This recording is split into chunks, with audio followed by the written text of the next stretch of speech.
Selamat malam Bapak Ibu Saudara-saudari. Salam dari HKBP Karnolong, HKBP tertua di Pulau Jawa. Malam ini sebelum memasuki peraduan malam, marilah kita mendengarkan firman Tuhan. Sebelumnya mari kita bersatu di dalam doa. Kami bersyukur Tuhan, dalam kehidupan kami pada saat ini, kami merasakan berkat penyertaan Tuhan. Hingga pada malam hari ini kami boleh Engkau hantarkan untuk mendengarkan firman-Mu. Ya Tuhan, buka hati dan pikiran kami untuk menyambut firman-Mu. Dan berikan kami hikmat serta pengertian agar kami boleh mengerti akan firman-Mu. Terima kasih Tuhan, terimalah doa kami. Amin.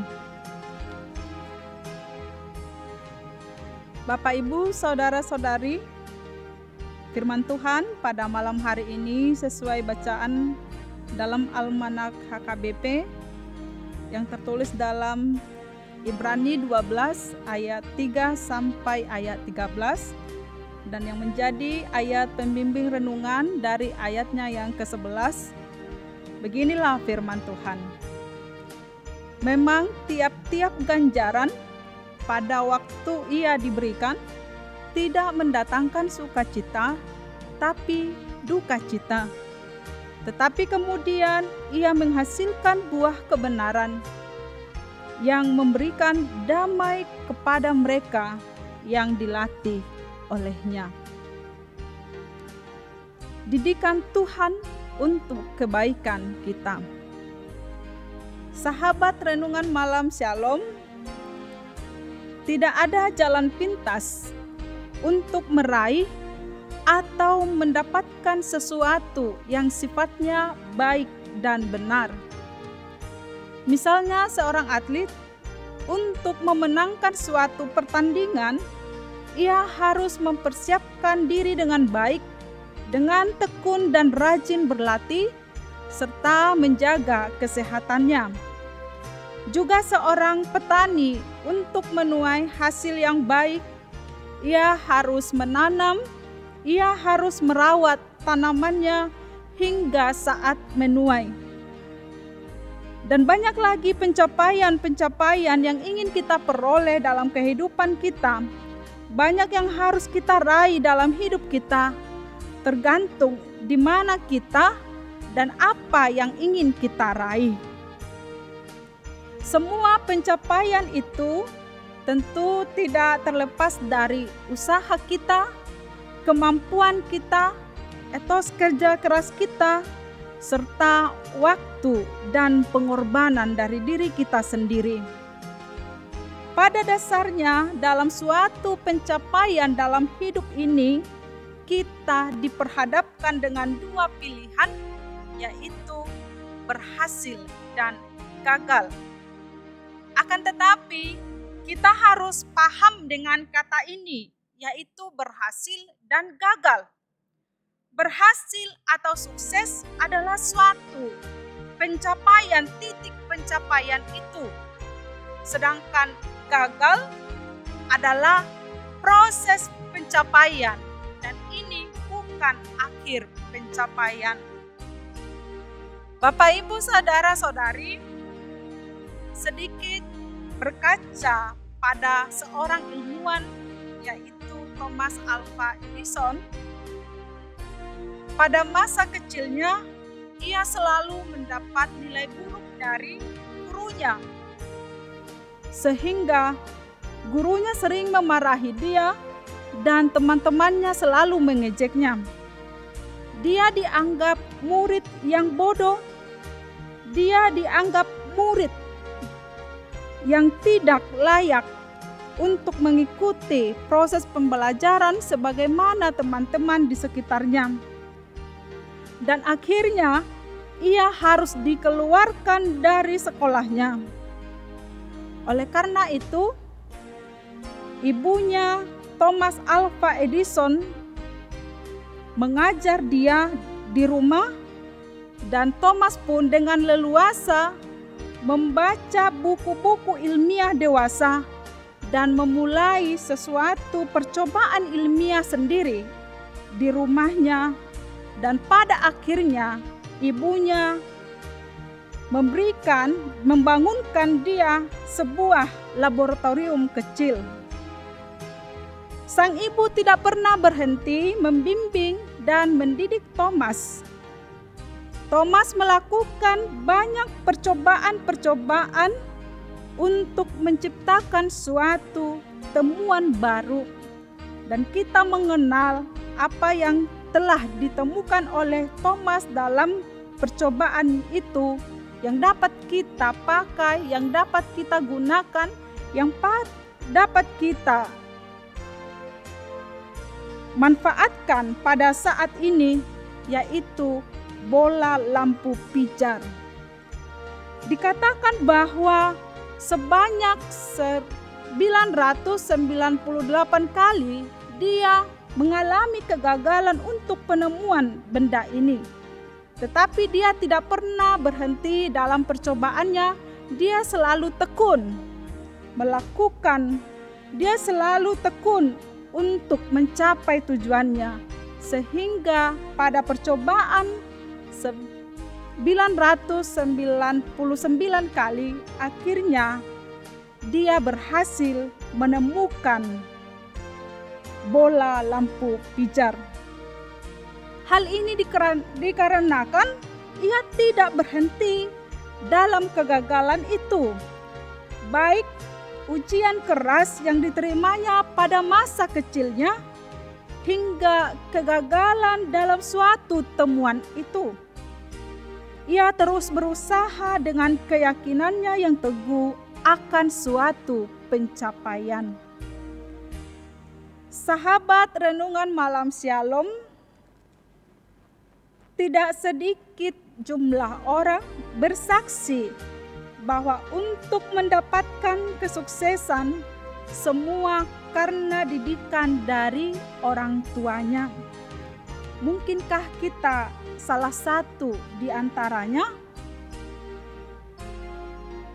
Ada orang bersaksi, dia mengatakan bahwa ia sukses dan berhasil dalam hidupnya dan menjadi dia yang seperti ini, saya yang saat ini adalah karena didikan bapak saya. Karena didikan bapaknya yang tegas dan keras, sehingga membuat dia menjadi orang yang sukses dan berhasil. Sejak kecil, ia dibentuk sedemikian rupa menjadi anak yang mandiri, menjadi anak yang disiplin dan optimis. Tentu prosesnya tidaklah enak. Seringkali ia harus meninggalkan egonya, menangis karena tidak didengarkan atau tidak dihargai. Sedih karena merasa tidak pernah dipahami oleh bapaknya. Namun setelah ia dewasa, ia baru sadar bahwa ia menjadi orang yang kuat menghadapi segala pergumulan hidup karena hasil dari didikan bapaknya. Sehingga ia bersyukur memiliki bapa yang mendidiknya dengan baik. Sahabat renungan malam Shalom, pada umumnya orang tua, seorang bapa atau seorang ibu akan melakukan banyak cara untuk mendidik anaknya dengan baik. Ia akan mendidik anaknya meskipun anak tersebut menangis, memohon untuk menolak didikan yang terkadang keras. Tujuannya adalah demi kebaikan anaknya. Di sini juga dalam renungan malam ini, Tuhan mendidik umatnya layaknya seorang bapa mendidik anaknya. Tuhan juga mendidik kita layaknya seorang bapa kita mendidik kita. Tuhan menegur kita bagaikan seorang anak yang mendapatkan ganjaran atau hukuman dari orang tua. Soal ganjaran itu bukan berarti adalah tanda kemarahan, melainkan tanda kasih. Demikian anak-anak Tuhan mendapatkan ganjaran pengajaran atau didikan dari Tuhan untuk membimbing kita kepada yang benar. Setiap keadaan dalam hidup kita yang digunakan Tuhan untuk membersihkan dan membebaskan kita dari dosa adalah didikan Tuhan. Didikan itu dapat berupa sebagai penderitaan, teguran, kegagalan, dan sebagainya. Tentu ini sangat menyakitkan. Prosesnya memang tidak selalu menyenangkan, namun hasilnya tidak akan mengecewakan. Semuanya adalah untuk kebaikan kita. Sahabat renungan malam Shalom, didikan Tuhan terhadap kita mungkin mempergunakan penderitaan, yaitu sebagai akibat perbuatan sendiri, dan ini mengacu kepada prinsip orang menuai apa yang ditaburnya. Galatia 6 ayat 7. Ini adalah sarana untuk mendisiplinkan diri kita, belajar mengenal kesalahan kita, keberdosaan kita, sehingga kita layak menerima teguran dan didikan dari Tuhan. Kemudian didikan Tuhan adalah sebagai ujian iman. Kesukaran dipakai Tuhan untuk menguji iman kita, supaya kita bertekun di dalam iman, melatih diri melawan dosa-dosa yang kerap datang menghampiri dan menggoda kita, sehingga kita mampu memenangkan dan melawan godaan yang membawa kita ke berdosaan itu. Memang tiap-tiap ganjaran pada waktu ia diberikan tidak mendatangkan sukacita, tetapi duka cita. Tetapi kemudian ia menghasilkan buah kebenaran yang memberikan damai kepada mereka yang dilatih olehnya. Bapak, Ibu, saudara-saudari, sebagai anak-anak Allah, tentu kita tidak luput dari dosa. Maka kita layak mendapat ganjaran sebagai bentuk didikan Tuhan bagi kita. Jika kita tidak dididik dengan ganjaran atau hukuman itu, maka tentu kita akan terus hidup berbuat dosa dan melakukan dosa.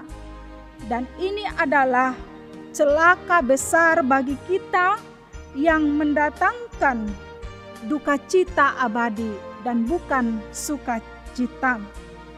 Maka marilah kita memandang bahwa ganjaran dari Tuhan adalah cara Tuhan untuk mendidik dan menegur kita supaya tidak lagi berbuat dosa.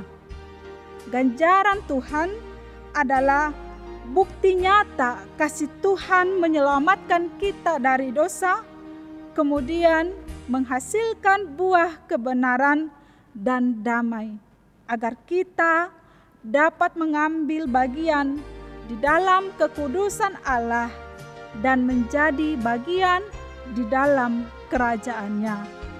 Amin. Marilah kita berdoa. Terima kasih Tuhan untuk firman yang boleh kami dengarkan pada malam hari ini. Biarlah Engkau Tuhan senantiasa mengajar dan mendidik kami dalam kehidupan kami, sehingga kami boleh mengenal bahwa didikan Tuhan adalah yang terbaik dalam hidup kami, menghantarkan dan membawa kami kepada sukacita dan damai. Dan biarlah Tuhan kami senantiasa dituntun oleh firman Tuhan dalam kehidupan kami senantiasa Terima kasih Tuhan, terimalah doa kami. Anugerah dari Tuhan Yesus Kristus, kasih setia dari Allah Bapa, dan persekutuan Roh Kudus menyertai kita sekalian. Amin.